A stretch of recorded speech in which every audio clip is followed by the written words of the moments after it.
ہونا چاہیے. اور اللہ کا شکر ہے کہ میں نے اپنی برس ہا برس کی محنت یعنی کہ ایٹ لیسٹ میں نے 25 سال اس تحقیق میں لگائے ہیں، اور جس کا ایک خلاصہ جو ہے وہ میں آپ کو اس وقت بیان کر رہا ہوں.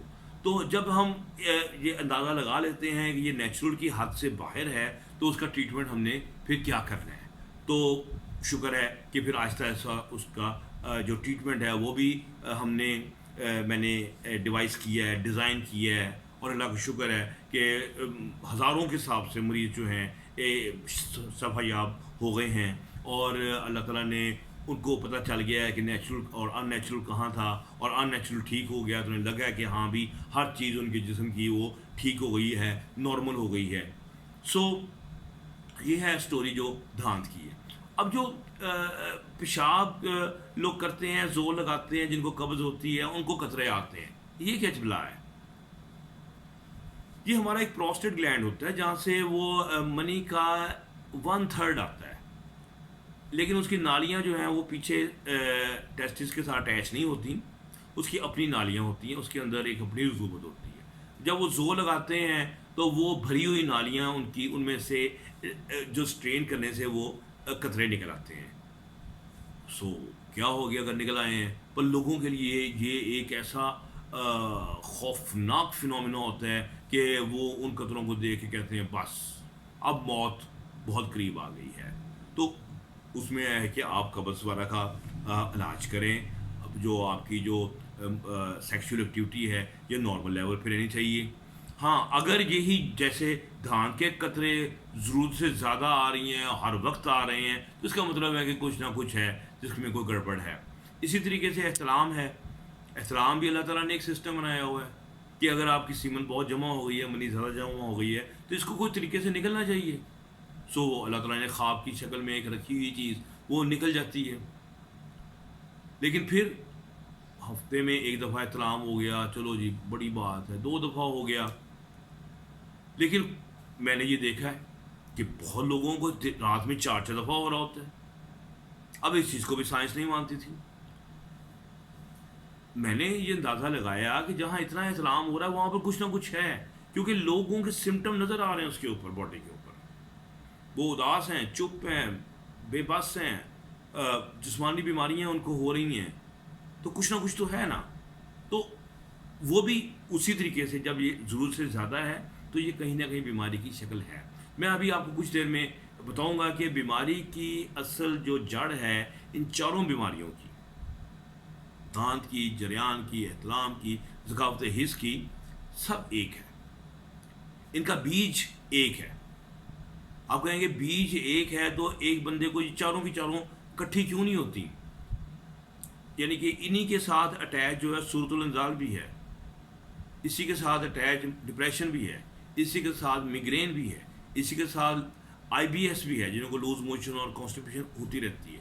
ان کے سب کے پیچھے ایک ہی چیز ہے، ایک ہی بیج ہے. اب لوگ کہیں گے کہ ایک بیج ہے تو یہ ایک بندے کو یہ ساری بیماریاں اکٹھی ہونی چاہیے، پر میں کہتا ہوں نہیں، ایسا نہیں ہے.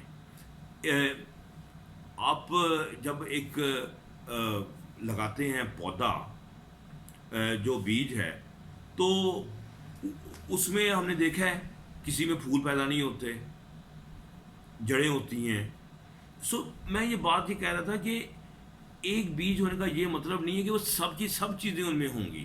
ان میں سے ایک چیز سامنے آ جائے گی، 2 سامنے آ جائے گی، 3 سامنے آ سکتی ہیں. تو ضروری نہیں ہے کہ ساری کی بیماریاں اکٹھی آئیں. اب ان کے پیچھے وہ بیج کیا ہے جو میں آپ کو بتانا چاہ رہا تھا، وہ ہمارے دماغ کے اندر ایک کیمیکل ہے جس کو ہم سیروٹونین کہتے ہیں. سیروٹونین کی جب کمی ہوتی ہے تو اس جیسی بیماریاں جن کا میں نے ذکر کیا ہے یہ سر اٹھانا شروع ہو جاتی ہیں. تو جب سیروٹونین کی کمی ہوتی ہے تو انسان کے اندر ڈپریشن، انزائٹی، یہ بیماریاں جب پیدا ہوتی ہیں تو نتیجہ یہ نکلتا ہے کہ انسان جو ہے وہ اس میں اداسی، رونا، زندگی بیکار لگنا، یہ سب کچھ پیدا ہو جاتا ہے.